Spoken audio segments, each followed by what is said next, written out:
Hey everyone, it's me. I want to talk about something I read the other day. It was a statement someone had made about estrangement, and they said we're all in the same boat, just floating down different rivers. And I agree.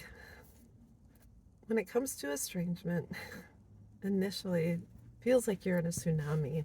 And I've said before, you either sink or swim in this situation.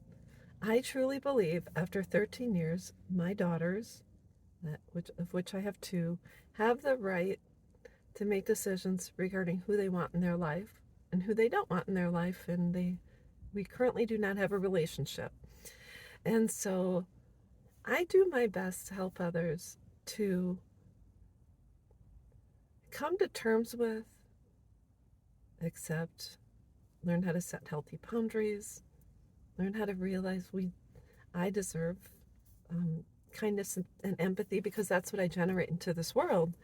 And so I truly believe some of us are in the tsunami and some of us are floating down the lazy river. And one of my favorite things to do when I was a kid, when we went to Disney World, I remember just getting in an inner tube and floating around the lazy river where it just kind of has pushes you along and you lay.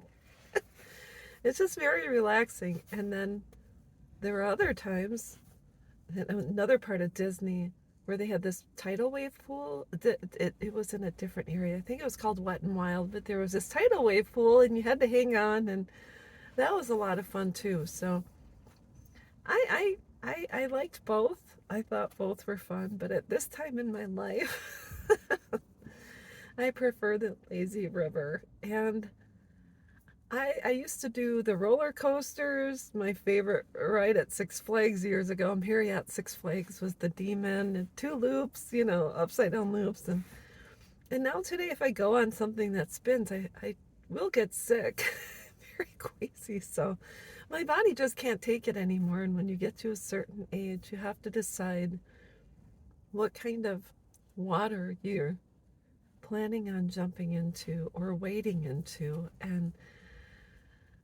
had I not accepted my daughter's choices and basically wished them well in their lives, which I do wish them well, I wish them happiness and love, and that they're surrounded by people who take good care of them, I think I would still be in the tsunami. And I saw years ago when New Orleans flooded, and some people, I guess they were all heated warnings to get out. You got to get out.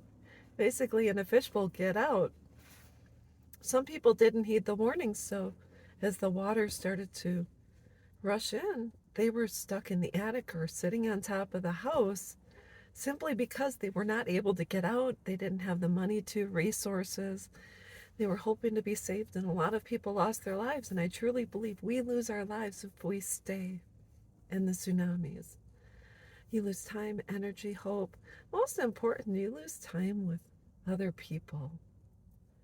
And to be honest with you, had I not accepted my situation and really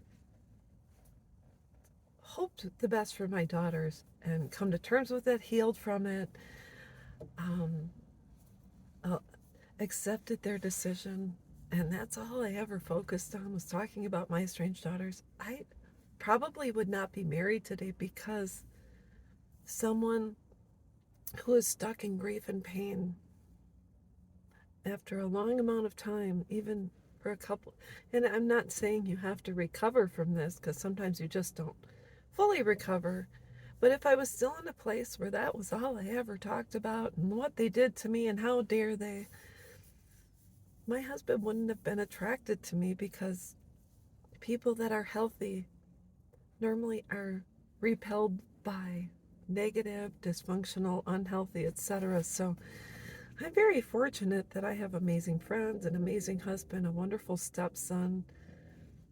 I honestly really have a very quiet and peaceful life, but I had to choose this and I had to fight for it. So that's all I'm saying. The water you jump into depends on you, and only you. So with that said, I'll be back.